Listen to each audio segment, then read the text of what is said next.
So hello दोस्तों, कैसे हैं आप सभी। स्वागत है आपका अपने प्यारे से यूट्यूब चैनल स्टडी हैब 2.0 में।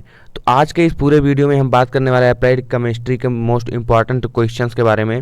वो सभी क्वेश्चंस अगर आप लोग तैयार कर लेते हैं तो उससे बाहर कुछ भी नहीं जाएगा। और उससे पहले अगर आप लोगों ने अभी तक क्रैश नोट्स में ज्वाइन नहीं हो तो तुरंत ही ज्वाइन हो जाइए, अंतिम मौका है। आप लोगों के पास अभी एग्जाम के लिए एक हफ्ता समय बचा हुआ है, तो आप लोग जल्दी से इस नंबर पर कॉल या व्हाट्सएप में मैसेज करके आपको नोट्स प्राप्त कर सकते हैं। तो चलिए देखते हैं, वन बाय वन करके समझते हैं कि क्वेश्चन नंबर 1 से लेकर के लास्ट तक क्या है। इसमें पूरे जो इम्पोर्टेंट क्वेश्चंस हैं उन्हीं को लिया गया है, और बाकी आप लोगों के कुछ चैप्टर के क्वेश्चंस नहीं है तो कुछ चैप्टर के क्वेश्चंस आप मैनेज कीजिए। और जो यहाँ पे क्वेश्चंस दिए गए हैं वो बहुत ही टॉप क्लास के क्वेश्चन है, जो एग्जाम में पूछने के 80% 90% तक चांसेज हैं। प्लास्टिक क्या है, ये आप लोगों का पॉलीमर का चैप्टर लास्ट वाला चैप्टर है, बहुत ही इंपॉर्टेंट चैप्टर है, तो इसे आप लोगों को जरूर से जरूर तैयार कर लेना है। फिर थर्मोप्लास्टिक एंड थर्मोसेटिंग बहुलकों में अंतर स्पष्ट कीजिए, ये भी आप लोगों का इंपॉर्टेंट है। और फिर उसके बाद नायलॉन 6 पर टिप्पणी लिखिए। तो दोस्तों मैं बता दूं आप लोगों को कि जो टिप्पणी लिखने वाला भाग होता है वहाँ से आप लोगों के 5 नंबर के क्वेश्चन हर साल पूछे जाते हैं, और 2 या 3 चीज़ लिख देता है जिस पर टिप्पणी लिखने को दे देता है। जैसे नायलॉन 6 हो गया, नायलॉन 6 हो गया, और फिर बैकेलाइट हो गया, इस तरीके से और भी क्वेश्चन होते हैं। तो चलिए देखते हैं ये वाला। अब आप लोग ये IUPAC है तो IUPAC आप लोग तैयार कर सकते हैं, या इसकी मैराथन क्लास चली हुई है, उसको जाकर के देख सकते हैं। 20 क्वेश्चन उसमें कराए गए हैं, बहुत ही इंपॉर्टेंट क्वेश्चन थे। तो यहाँ पे है ब्यूनायस और ब्यूनायन रबर में मतभेद। फिर 6वां है बहुलीकरण तथा संघनन में अंतर। 7वां बैकेलाइट पर टिप्पणी लिखी। देखिए तो यहाँ पर बैकेलाइट पर टिप्पणी लिखी, ये क्वेश्चन भी, और आप लोगों का नायलॉन 6 ये क्वेश्चन भी। इस बार 100% चांस है इन दोनों में से कोई भी पूछेगा, तो आप लोग तैयार कर लीजिए। इस बार है कि नायलॉन 6 पूछेगा, तो आप लोग इसका स्टेटमेंट पूरा तैयार कर लीजिए, और जिस तरीके से आए एग्जाम में पूरा लिख करके चले आइएगा। किसी की हिम्मत नहीं है कि आप लोगों का नंबर काट दे उस समय, अगर आपने वो सब पूरा लिख दिया उसके बारे में सब कुछ। और 8वां है जैव बहुलक क्या होते हैं, तो इसको भी आप लोगों को तैयार कर लेना है। 9वां है कि जैव कर्सर बहुलक पर संक्षिप्त टिप्पणी लिखिए, तो आप अपने हिसाब से देख करके तैयार कर सकते हैं। फिर यहाँ से आगे संक्षारण, तो संक्षारण वाला पोर्शन हम बता दें दोस्तों, बहुत ही इंपॉर्टेंट होता है। यह आप लोगों का बहुत ही आसान चैप्टर है और बहुत अच्छा नंबर देकर जाएगा जब भी आएगा। तो इसे संक्षारण को रोकने की विधियों का वर्णन कीजिए। फिर जंग लगने की क्रिया विधि का कारण लिखिए। संक्षारण के विद्युत सिद्धांत पर टिप्पणी लिखिए। तो ये सब हैं दोस्तों, आप लोग देख सकते हैं। और ये PDF अगर चाहिए तो कमेंट जरूर करिए, तो आप लोगों को प्रोवाइड कर दिया जाएगा। संक्षारण के प्रत्यक्ष रासायनिक सिद्धांत पर टिप्पणी लिखिए। तो यही सब है। और फिर 14 नंबर वाला क्वेश्चन है, संक्षारण से आप क्या समझते हैं, संक्षारण को प्रभावित करने वाले कारकों का वर्णन कीजिए।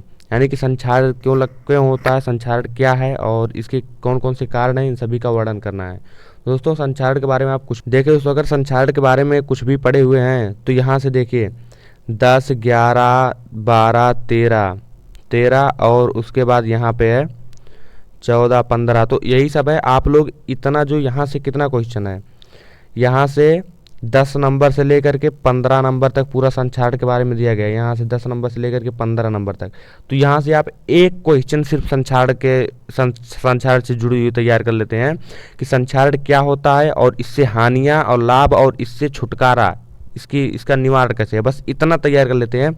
आप लोगों का यहाँ से लेकर के इतना क्वेश्चन एक ही आंसर में क्लियर हो जाएगा। और चलिए देखते हैं 16वां नंबर क्या है। 16वां क्या है कि विद्युत रासायनिक श्रेणी पर संक्षिप्त से टिप्पणी लिखिए। तो ये भी आप लोग तैयार कर सकते हैं। मानक इलेक्ट्रोड विभव क्या है, मेंस इक्वेशन, नर्स इक्वेशन की व्युत्पत्ति कीजिए। तो आप लोग अपने हिसाब से तैयार कर सकते हैं, और इसमें जो नर्स इक्वेशन है बहुत ही इंपॉर्टेंट है, तो आप लोग उसको ज़रूर तैयार कर लीजिएगा।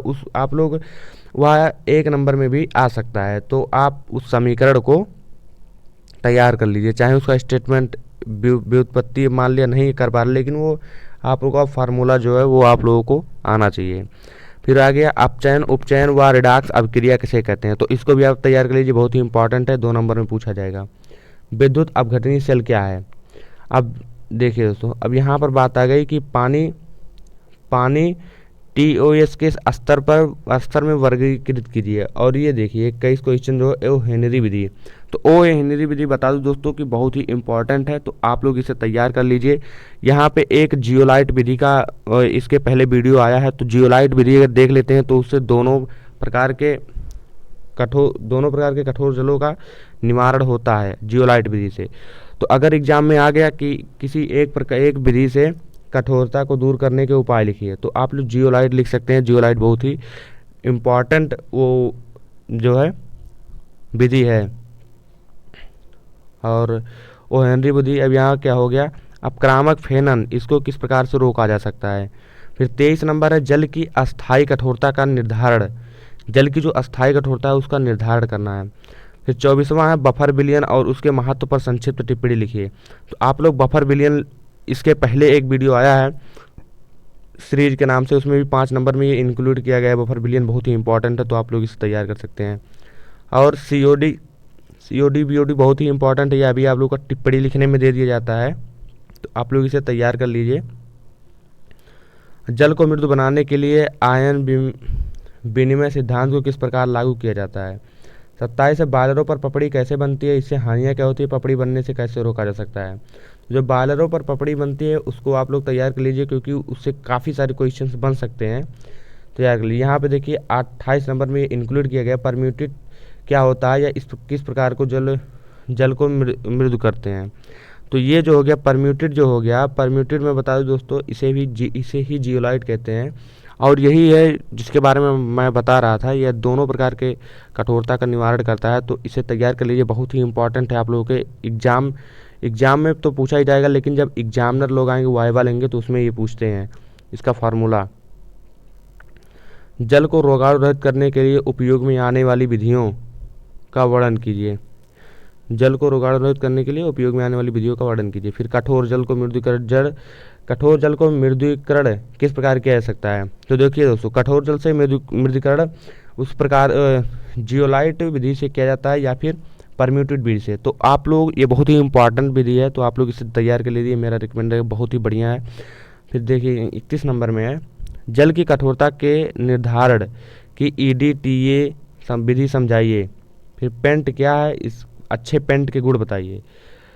और पेंट जानते हैं, ये पेंट वगैरह पार्ट ये संक्षारण में ही आ जाएगा, क्योंकि उसका निवारण है, इसका पेंट वेंट लगाते हैं संक्षारण से बच जाते हैं, तो वही है।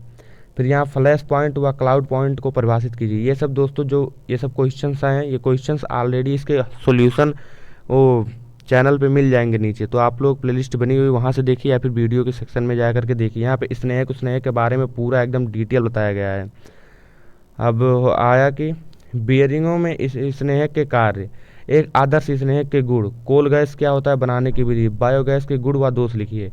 तो ये सब दोस्तों मैं बता दूं, ये वाला जो है स्नेह, आदर्श स्नेह के कार्य, स्नेह को परिभाषित कीजिए, फ्लैश पॉइंट, ये सभी पिछले वाले क्वेश्चंस में बताए गए हैं। स्नेह वाला चैप्टर जो है उसमें देख लीजिए, फ्यूल एंड लुब्रिकेंट में, वहाँ पर सभी बताए गए हैं। और 2 से 3 वीडियो है 5-6 मिनट की, तो आप लोग उसे तैयार कर लीजिए। और टेलीग्राम चैनल ज्वाइन कर लीजिए, वहाँ पर सभी PDFs मिलते रहते हैं, और प्रीवियस ईयर क्वेश्चन पेपर भी मिलेगा। अगर आप लोग कमेंट करते हैं प्रीवियस ईयर क्वेश्चन पेपर की देने के लिए, तो प्रीवियस ईयर क्वेश्चन पेपर भिजवा दिया जाएगा टेलीग्राम पे।